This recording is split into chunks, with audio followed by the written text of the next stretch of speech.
The sun bled its last colors over the western horizon as dust swirled around the boots of a lone cowboy named Wyatt McAllister, a man whose heart had long forgotten what mercy felt like. His ranch stretched across the dry lands of Arizona, a sea of golden fields and silent cattle, where only the wind dared to whisper. He was known to be rough, silent, and cold, shaped by years of hardship and betrayal. When the war between settlers and the Apache had left a trail of broken lives, Wyatt found himself purchasing a young Apache girl named Kaya, not out of cruelty, but because she reminded him of something he had lost long ago. He told himself she'd be nothing more than a servant, a pair of hands to clean his lonely ranch and tend his horses. But when he first saw her, standing barefoot in the dust, her dark eyes steady and proud even in chains, something inside him trembled like a colt tasting freedom for the first time. "You'll work here, girl," he said flatly, tipping his hat low. "I ain't got room for pity or rebellion." She nodded silently, not because she accepted his words, but because her spirit already understood the pride of the free could never be bought. Days turned into weeks, and the house that once echoed with Wyatt's solitude now carried the faint hum of Kaya's voice as she sang to the horses at dawn. She moved with a grace that felt older than time, quiet, strong, and heartbreakingly beautiful. Wyatt would watch from the porch, pretending to sip whiskey while secretly admiring the way her hair caught the sunlight like black fire. He told himself she was just a servant, yet her presence unsettled every wall he had built inside his soul. One evening, as thunder rolled over the horizon, Wyatt found Kaya sitting near the barn, stitching the torn saddle blanket he'd left broken for weeks. "You should have asked," he said gruffly. She looked up, her eyes shining softly through the firelight. "A rider should never carry something broken," she whispered. Those words struck him deeper than any bullet. In her quiet strength, he saw the reflection of the woman he had once loved and lost, the one the desert had taken from him years ago. From that night on, he couldn't look at Kaya without feeling the ache of something he didn't want to name. He began finding excuses to speak to her, asking about her people, her past, her dreams, and every answer she gave chipped away at his armor. But pride was a cruel master.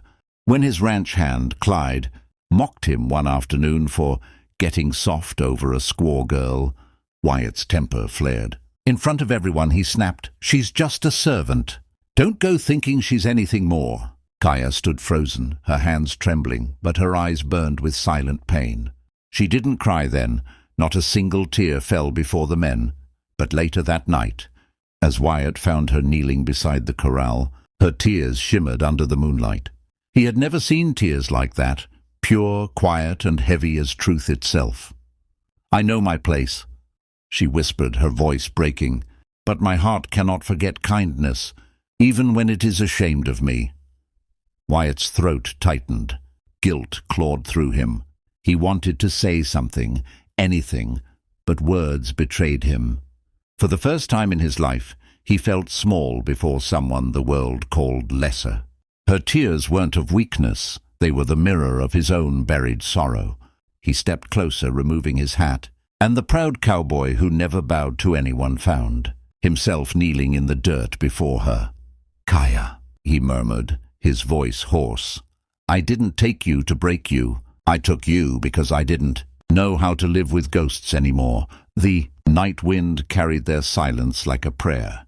And when she looked at him, really looked, Wyatt felt forgiven in ways he didn't deserve. The ranch around them seemed to breathe again, the stars watching two wounded souls finding something sacred amid the ruins of pride. But even as warmth returned to his heart, danger loomed on the horizon, for not everyone in the West believed such peace should exist.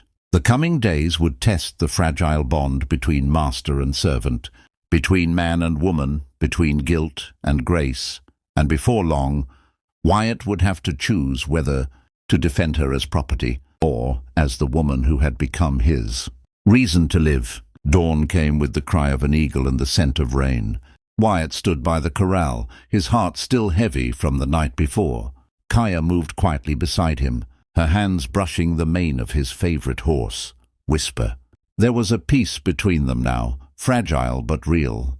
Yet that peace was tested sooner than either expected. Word spread fast across the dry lands, the ranchers whispered, that Wyatt McAllister had fallen under the spell of an Apache girl. By noon, Clyde and two others rode in with rifles slung across their shoulders and poison in their words. "You've gone soft, Wyatt," Clyde spat, "letting that girl play mistress on your land. Ain't right by any man's code." Wyatt's jaw tightened, his hand resting on his revolver. "She's under my roof," he said slowly, "and no one touches what's mine." But as he turned to Kaya, he saw fear and pride battle in her eyes. "I don't belong to you," she whispered, her voice trembling yet fierce. "I belong to the wind and to the earth that made me." For a moment, time stood still. Wyatt dropped his gun, realizing the truth in her words. She had never been his servant, and he had never truly been her master. The men laughed, calling him weak. But when Clyde raised his rifle, Wyatt moved faster than lightning. The shot echoed through the valley. Dust rose. Silence followed. When it cleared, Clyde lay wounded, his hatred leaking into the ground, and Wyatt stood tall, chest-heaving, the protector, not the possessor. Kaya rushed to him, tears glistening like dawn dew, and he took her hands gently. "You were never my servant," he said softly. "You were the only soul who made me see I still had one." She smiled, the pain in her eyes melting into light. The sun broke through the clouds, painting the desert gold again. Wyatt knew the West would never understand what they had, a bond born not of chains, but of freedom. And as the wind carried their laughter across the plains, he swore to spend the rest of his life earning the forgiveness she had already given.